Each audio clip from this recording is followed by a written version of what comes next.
Бәріңе сәлем. Бүгін мен сіздерге 6 және 12 ғасырдағы түркі дәуірінің мәдениеті туралы айтып кетемін. Ал ендеше бүгінгі біздің бірінші тақырыбымыз ол түріктердің діни наным-сенімдері және исламның таралуы. Бәріміз білетіндей, түркі дәуірінде халықтың негізгі дүниетанымы ол тәңіршілік табуымен байланысты болған. Мысалға, олар көкті мәңгілік аспан иесі, ал жерді ұмай ана, ал ел мен халықты олар қорғаушы рухтарды қастерлеген. Және сонымен қатар ата-баба аруағына тағзым ету дәстүрі өте кең таралған болатын. Және де осыған қоса түріктер табиғатқа да ерекше құрметпен қараған болатын. Мысалы өзен, тау, орман және де тастардың қасиетті күшке ие екеніне қатты сенген болатын. Ал 8 ғасырдан бастап Орта Азия мен және Қазақстан жерінде ислам діні ене бастаған. Әсіресе арабтардың жаулаушылық жорықтары мен кейінгі сауда қатынастары арқылы ислам кеңінен тарала бастады. Ал 9-10 ғасырларда Қарахан мемлекеті осы ислам дінін ресми дін деп жариялаған болатын. Және осы түркілердің мәдениетіне жаңа кезең басталған болатын.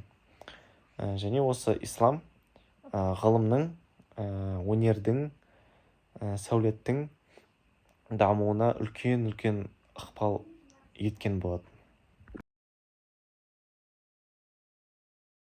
Біздің келесі тақырыбымыз ол Ұлы Жібек жолы және қала мәдениеттерінің өркендеуі болып келеді. Осы екінші бөлімде біз Ұлы Жібек жолы және оның мәдени ықпалы туралы айтып кетеміз. Бұл сауда жолы, Ұлы Жібек жолы, шығыс пен батысты, орталық Азияны бір-бірімен байланыстыратын басты дәліз болған. Ол арқылы саудагерлер жібек, хош иісті заттар, фарфор, алтын, асыл тастар, дәрілер, сондай мәдени идеялар, діндер, кітаптар, өнер мен ғылым тарата бастаған. Мысалы, Қазақстан аумағында жібек жолының негізгі қалалары олар Тараз, Отырар, Испиджаб, Сауран, Баласағұн және тағы да басқа қалалар болған. Мысалы, сол қалалардың ішіндегі қазіргі Или деген қала болған. Ол 10 және 14 ғасырлар аралығында өте маңызды сауда мәдениет орталығына айналған болатын. Және осы қалаларда саудамен қатар қолөнершілік, кітапхана жазу ісі, архитектура мен сәулет өнері дами бастаған еді. Және осы қалаларда біртіндеп исламның келуі бойынша біртіндеп мешіттер, медреселер, библиялар, кітапханалар салына бастады. Сол және де осыған қоса қалаларда шеберлер заман талабына сай жаңа техникалар мен жаңа стильдерді ойлап қолданған еді. Осы Ұлы Жібек жолы елдердің мәдени бет-бейнесін байытып, жаңа этникалық, жаңа рухани, ғылыми байланыстарды әрі қарай жалғастырған екен. Осы түркі даласында қала мәдениеті мен сауда экономикасы өсіп, халықтың мәдени өмірі біртіндеп қалалық сипат алған болатын. біздің келесі үшінші бөліміміз ол өте маңызды бөлім. Ол көне түркі жазба мұралары. Олар ежелгі мәдени ой мен мемлекеттің тарихын жазып қалдырған құнды ескерткіштер болып келеді. Мысалы, Орхон жазбалары ол көне түркі тіліндегі ең ежелгі жазбалардың бірі болып келеді.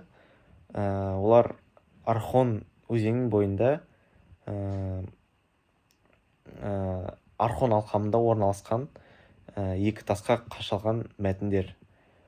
Бұл ескерткіштер біздің заманымыздың 8-ші ғасырда Күлтегін мен Білге қағанның құрметіне қойылған болатын.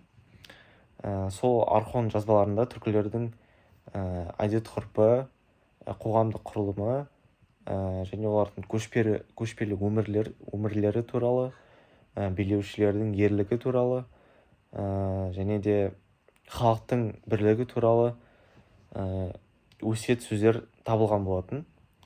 Олар прозалық пен поэзиялық стильдердің араласқан мәтіндерден тұрады.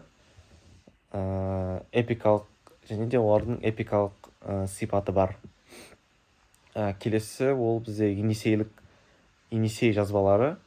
Ол Орхонмен бірге Орхон Енисей жазбалары деп аталады. Олар Сібірдегі Енисей өңірінде табылған түрік ескерткіші болып келеді.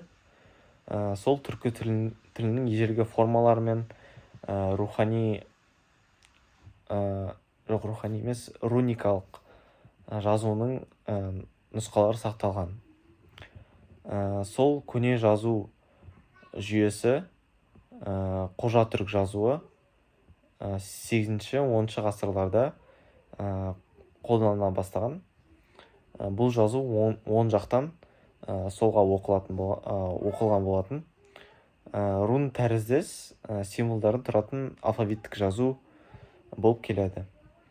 Және де бұл жазудың шығу түп түркіні кейбір деректерде соғдиялық жазу түрлерінен алдық деп саналған болады. Және де кейінірек осы түркі жазуы ұйғыр жазуына ауысып араб әліппесіне көше бастаған. Сонымен қатар мұрғаттық қолжазбалар да бар. Олар 10-11 ғасырларға жататын түрк мәтіндері болып саналады. Осы кезеңде түрк тілінде жазылған діни, философиялық, әдеби мәтіндер қалып бастаған. Осы жазба ескерткіштері түркі халықтарының өзін-өзі түсінуіне, тілін қалыптастыруына, дәстүрін сақтауына өте маңызды құрал болған. Және де олар мәдени тарихтың тірі деректері болып келеді. Біздің соңғы бөліміміз ол мұсылман ренессансы және түрік ғұламалары болып келеді. Рухани гүлдену кезеңі ол ислам саласына ренессанс дәуірі мен түрік ғұламаларының шығармашылығы болып келеді. Мысалы, ортағасырлық ислам әлемі 9-шы және де 12-ші ғасырларда ғылым, философия, әдебиет, медицина, математика салаларында гүлдене бастаған. Бұл кезең кейде басқаша ислам ренессансы деп аталады.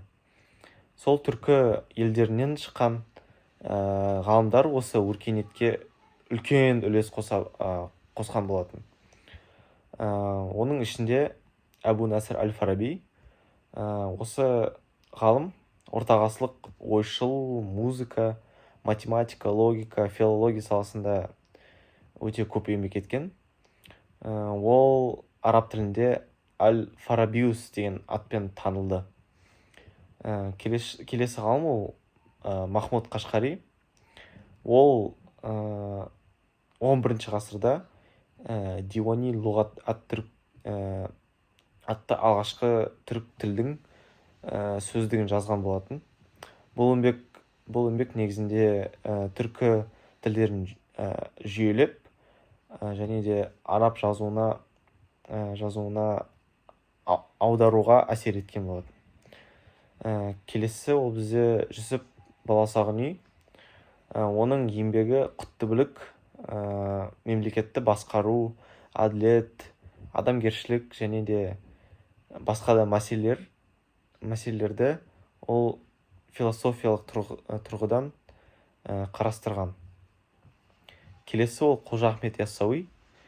Ол сопылық ілімнің ірі өкілі болып келеді. Түрік тілінде өте көп поэзиялар жазған.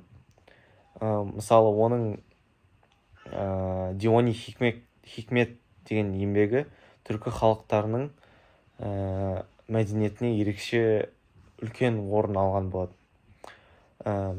Мана айтып кеткендей ғұламалар бұл түркі әлеміндегі діни, философиялық және әдеби мәдениетті дамытып қана қоймай, олар ислам өркениетін орталық буынына айналдырған. Олардың еңбектері арқылы түркі жерлерінде көптеген кітапханалар, медресе мәдениеттері қалыптасқан. Және сонымен қатар түркі парсы мәдени симбиозы қалыптасқан болатын. Мысалы, түркі билеушілері парсы мәдениетін, әдебиетті мен ғылымдарын қолдаған болатын. Ал ислам дінін түркі тілінде насихаттауды маңызды деп санаған.